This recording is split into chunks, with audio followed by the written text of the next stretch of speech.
Hi, morning. This it's called an Musi Virgo Classic model. You can buy these at Amazon for like 300 bucks. And I don't know how to say this without sounding like I'm gushing, but it's incredible that you can buy a guitar like this for 300 bucks. This is a level of quality in every respect that I think you should. I mean, it's like a SIRE or a Tom Anderson or something. And again, that's going to sound crazy. I should say something like most people do, like, boy, for the money, this is really good. But for any price, this is really a well-made, it's incredibly well-made guitar. There were no flaws of any kind when I bought it. Came in the mail yesterday. I did put new strings on it. Strings did not seem to be that great, and a new set of Ernie balls fixed it up. Now, I'm going to do some sound samples here. I'm going to compare it to this road-worn Fender Telecaster that has the custom shop twisted tele pickups, which I really like. And this, which is more in the price range of the Musi, this is a SIRE, one of their Telecasters, which are pretty well thought of. It took, God, I was on a waiting list for 8 months, I think, trying to get that thing. And you can judge for yourself. Tone is subjective, I think, electric guitar tone. The reason I bought this guitar was because it has every modern feature that my other guitars don't have, being mostly old Fenders and Gibsons. And I was just curious, about things like, I do have a guitar with locking tuners. Actually, that SIRE has locking tuners. But things like roasted maple neck, stainless steel frets. This is a new thing you see a lot on Chinese guitars. These I don't know how they do this, but stainless steel frets that are just impeccably rolled and feel perfect. Compound radius fingerboard. I've never had a guitar that had that. It starts at 9.5 inches down here and goes up to, I think, 12 by the time you get up here.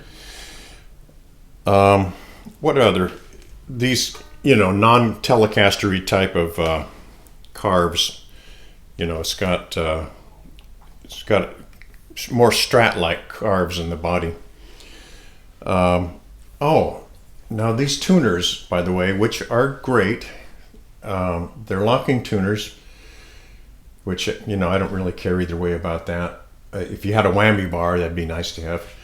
But they're staggered tuners, which are generally a kind of expensive thing to buy in the aftermarket. And, it kind of eliminates the need for a string tree. And that's cool. A bone nut, how they do things like that at this price range, I don't know. There are probably other things I'm forgetting that this has. I mean, it's got, like easier access to the upper registers up here by trimming this neck plate area down. As I said, flawless. Oh, here's another thing I like, is when you can adjust the truss rod right here. That's convenient, I think. I mean, you can't adjust the truss rod without taking the neck off on that Telecaster, the Fender here.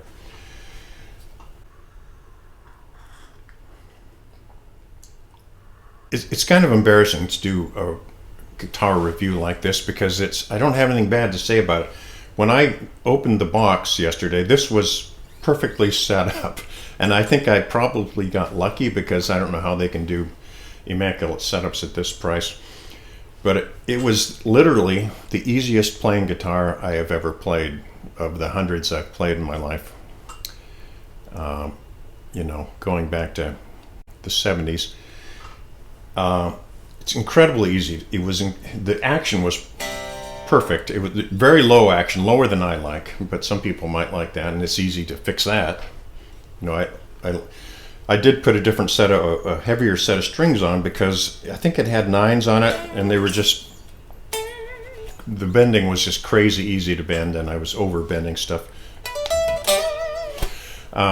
With 10s, it's just right for pedal steel licks and that sort of thing. I put 9s on that Fender because it's a little harder to bend strings. But this thing with 10s is super easy. You don't usually buy a Telecaster if you're going to be wanting to shred and that sort of thing. You're going to want to buy an Ibanez or something. But this thing plays like butter. If you did want to shred, it would be, I mean, it just plays itself basically.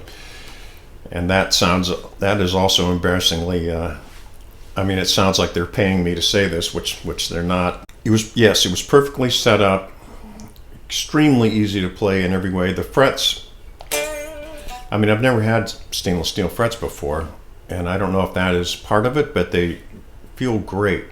The neck feels great. I'm going to find something to gripe about here before long. I'll plug it in and maybe we'll gripe about the tone of it. Okay, let's get down to the nub of it. It's never going to be cool to play a guitar like this. You know, you're not going to go out and do a gig and people are going to go, whoa, what's that? It's, you know, if you want cool, you better get a Fender or Gibson or some kind of classic American-made guitar. Because, and you know, that sounds like it's just a fashion thing. People say, you know, if you buy a Fender, you're just buying the name on the headstock. Well, you know, there's a reason for that, I think. If all the great records that you remember hearing were made on that guitar, I mean, that is an emotional thing. You're going to have an attachment to that sound in that guitar. No great record was ever made with an M Musi Telecaster. You could slap in fact, I might even myself put a pair of those twisted Tele pickups in it. Then it would be like a dream guitar. I don't know if I mentioned that these tuners stay in tune perfectly. They're not the very smoothest tuners I've ever played in my life, but they're plenty smooth enough, and once you get them in tune, it stays there. And the thing intonates. It was intonated. I mean, the bridge was set up properly when I got it. It has these intonation compensating saddles, brass saddles. And when you play a chord on this guitar, it's perfectly in tune, no matter where in the neck you may be. Which is not always the case with some of my other guitars. Let's do some sound samples. I think I'll compare it to some of my other Teles I have around here. I have a lot of, you know, Telecaster style objects around here. Some G&Ls, Fender, that's SIRE, and now this thing. And I think this plays the best of all of them, and we'll just see if it sounds how it sounds, okay?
Getting ready to play here at one of my favorite dive bars, and I'm going to play that Musi guitar. We'll see how she performs.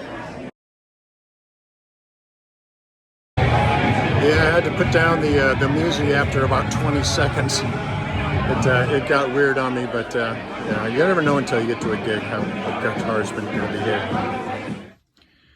So what happened is about 20 seconds into the very first song, the high E string popped out of the nut like this, which means it's dead, you can't play it. And I popped it back in, and a few seconds later it popped out again. That never happened to me while at home. I think I tend to play a little more forcefully when I'm at a gig or something. And perhaps, maybe it does need a string tree. If you had a string tree holding that down and in the slot better, it probably wouldn't happen. Or maybe the nut needs to be cut a little better. I thought the nut was cut perfectly when I was playing it at home, because it felt perfect and the intonation was great.